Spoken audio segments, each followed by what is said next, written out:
everyone, and welcome. So today's process video is going to start with a quilt and some inspiration from Paige Tyler Evans. So this is a quilt that I found on Pinterest, and I'm going to try to recreate it onto my scrapbook layout. I spent some free quiet time that I had Friday evening and also a little bit on Saturday evening binge watching, for lack of a better word, some videos by Paige Tyler Evans, and then I was just inspired to cut paper into teeny tiny little pieces. So these are the products I'm going to use. They are from the March Click Kit, and I decided to go with something a little bit more my style since I was going out of the box so far with my design. I wanted to get products and colors and do something with black and white and a little bit more monochromatic since those tend to be the colors I work with more are the softer colors, and I like to stick to usually a color scheme or a definite color story in my layouts. I'm going to begin my layout by taking a look at my picture of my quilt, and I'm going to count a little bit to get an idea for how big I want to make my squares and my rectangles. And so what I choose and decide on is a 1.5 inch punch. And now the punching begins. So I'm just going to punch squares, lots and lots and lots of squares. But don't worry, I don't make you watch me punch all of the squares. I think ultimately I punched 30 of each pattern paper, somewhere around there. I just punched and punched and punched until I thought I had enough squares to then cut them into triangles. So here are the squares, all punched out and ready to go. Now I'm going to choose 2 or 3 squares at a time, and I'm going to cut them into rectangles. I just use my sharpest scissors. I hold the squares really steady and I cut them as straight as I can. And it actually did work. When I put the layout together, I had cut them pretty straight. I didn't have a really hard time with them fitting into each other. They fit together quite well, actually. And I have to apologize. For some reason, my brain keeps insisting that they're rectangles when they're triangles, and I don't know why. But if I say rectangle again, just know I mean triangle, because I don't know why I keep saying that. So this is what I did. I just cut them. I cut the squares into triangles, and then I decided to ink them all with Hickory Smoke Distress ink, and now we have triangles, lots of them. I should mention it's now the next morning. I spent all night cutting. All of my scrapping time was spent that evening cutting triangles, and now this is the next morning. So now I have all of my triangles and I'm ready to start placing them. I began by placing them on my green mat and kind of deciding how they were going to work out, how many of each triangle I was going to need. And I snapped a photo, which you'll see me pull up on my phone here in a minute, so that I knew where to place each triangle before I started. Now I'm flipping all of the triangles over and I'm just going to put some adhesive on the back of them. My first adhesive tape runner ran out, which I was completely fine with because I had just gotten new refills for my Scotch dot roller, which is my favorite tape runner, so I was happy I could start using that. So I begin by thinking I'm going to put my design started at one side of the page and go all the way across to the other side. So this quilt design it's supposed to look like ribbons, and it does at the end, it really does. But instead of, I get about this far and I'm kind of worried that the design's going to run off the edge of the page or it's not going to fit. So I also am worried that I'm going to get to the other end of the page and have an odd ending. So I decide what I'm going to do is I'm going to begin each of these little paper pieced ribbon rows 1/2 inch in from the side of the cardstock. So I begin on the left. I'm going to make a little pencil mark, and then I'm going to use that pencil mark to help guide me as I go down through. Sorry for the shaking. Apparently I'm a little hard on that eraser. So now I'm going to begin, and I'm just going to let you kind of watch me put these down for a little bit to get an idea of how to place the paper triangles in case you decide you'd like to spend a weekend cutting small pieces of paper too.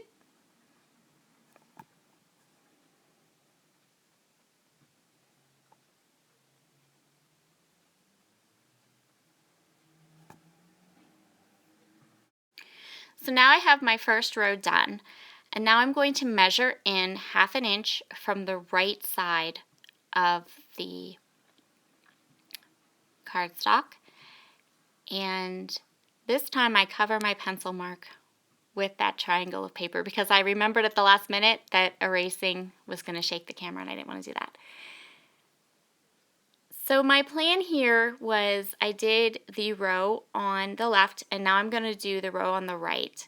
And then I'm going to plan out the middle rows to make sure that they are spaced out and to make sure that all the rows are going to fit, because my goal was to get 5 of these ribbon rows down the page.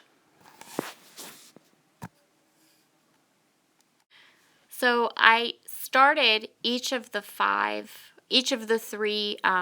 ribbon rows in the middle. I just started them with 1 black and white triangle and 1 triangle of the 2 blue patterns I want to use.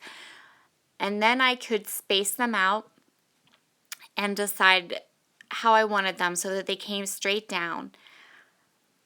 And you'll see me just kind of move them around and do that. And then as I worked with them, I saved the middle one for last. So the last row that I filled up was the middle row of triangles because I really wanted them to be symmetrical. I wanted them to come down straight like they did in the picture.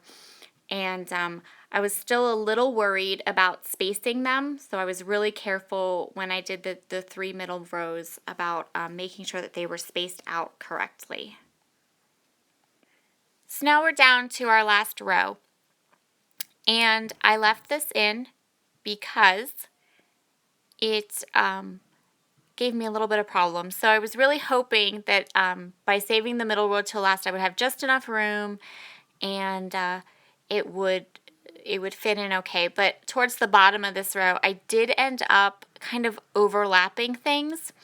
Ultimately, I don't think it makes a difference on the finished layout because of where I placed my photo, and it covered up all of the imperfections that were here from me kind of like moving stuff around and overlapping some of these triangles a little bit. And you can't tell, the finished product looks beautiful. You can't tell, but I just want to point that out because if you would decide to try something like this, you could also end up needing to overlap towards the end or needing to reposition things a little bit to keep everything from looking crooked, and that's okay. And it'll look great at the end, so don't worry about it. And ultimately, I end up putting my photo and covering my picture, or covering a lot of those spots that I had to overlap with my picture and my embellishments.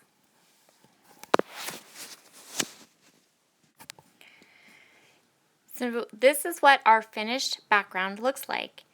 And all I'm going to do now is I'm going to go ahead and I'm going to flip it over and trim off the bottom of my page.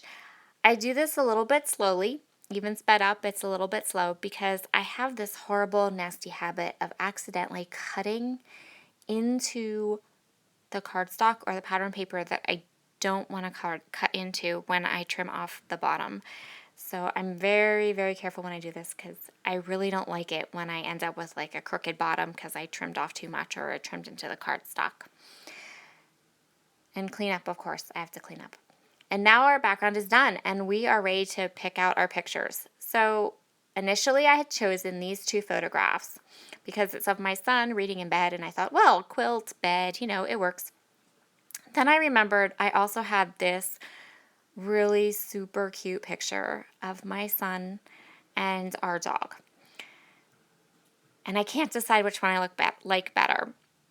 So you'll see me go back, and I really like them both. Even looking at this screen, I really like the black and white ones. I really like the ones with him and our dog. And I had a really hard time picking which picture I wanted to use. So I left the black and white ones here, thinking that was it. That was the one I was going to use. I was going to use the black and white ones. I didn't have any more time to scrap, so I had to leave and do a couple things and came back and changed my mind. So if you really liked the black and white pictures, when I printed out the pictures, when I printed out the picture of the quilt, I actually printed out the pictures of 2 quilts that I really wanted to use. And I decided that I was going to use the picture of my son and the puppy on this layout, but I set aside the other 2 photos with the other quilt picture, and I'm going to make another layout later on, or maybe even this week, with the other 2 photographs and the other quilt that I printed the photo of. So if you follow me on Facebook or Instagram, keep your eyes open for that layout. If you'd like to see me do it on camera, leave me a comment below, because I haven't even started it. I haven't picked out products, nothing. I just have the pictures sitting with the other picture of the quilt. But I'm really excited. I think I'm going to do another layout like this. So go ahead and leave me a comment. Let me know you'd like me to record that second quilt page, and I will do that for you. So I pulled all of my embellishments out that I wanted to use, and I just move them around and go ahead and decide where I want them. My title that I'm going to use is that watercolor brush script title up there that says True with a heart, so like true love. And that is a silhouette cut file from Crafty Jen Scow. She has a whole bunch of files on her website of watercolored brush script titles and sayings, and they're really cute. I have bought them all, I've cut them all out, and I have them sitting right to the left of me on my scrapbook table. And when I'm doing a layout, it's like my go-to these days to grab them and use one of them. I think I have a couple of them cut twice because I just loved them. They worked, the files worked perfectly, and they were really, really nice. So I'm going to use these little plus signs. A lot of these pieces are die cut pieces from the exclusive die cut pack that came with the Click Kit. The black and white striped paper or the black and white striped piece behind the photo, and also the flowered piece behind the photo, are both Project Life cards that come with the kit. Sometimes I do use them for Project Life, but or pocket page scrapbooking. I don't really do a traditional Project Life, but I do pocket pages. A lot of times, though, they end up being layers for me for the backs of photos, and I really like them. I'm just going to lay everything down. I also went ahead and grabbed some of the frames from the die cut pack, and the flare up there at the top is also everything is from the Click Kit, except for that die cut I'm putting down now. So while I have done layouts based on quilt designs before, it's been a very long time since I've done it. And in the past, when I've done it, I've chosen larger quilt designs with larger pieces of paper. This is the first one I've ever done with quite this much little pieces of paper. But I think that it turned out really pretty and really unique, and I'm really excited to do another one like it. I'm just going to grab some black thread now and put it underneath my flare. I like to wrap the string around my finger and create kind of a tight bunch for my flare to go on top of. And I have to do this twice because the first time I do it, I don't wrap the string tight enough around my fingers, and I end up with something that's kind of loose. And then the second time I do it, I wrap my thread too tight around my fingers, and I end up having a hard time getting it off. But we made it. It's all good. No fingers were harmed in the creation of this layout. And now we're going to use lots of Scotch Quick Dry glue and get the thread down and get the flare down. I'll move it around a little bit just so all the little pieces are the way that I like them. And it doesn't look too messy, but it doesn't look too neat and tidy either. and put flare down. And this always takes me a little bit of time to get the string just right, and also to get the flare in there and get the flare stuck down. I think it takes a little longer for the glue to adhere to the flare. So I'm just going to hold it there for a little bit, and then it's not going to be stuck. So I'm going to add a little bit more glue because it didn't stick the first time, and now it's stuck good.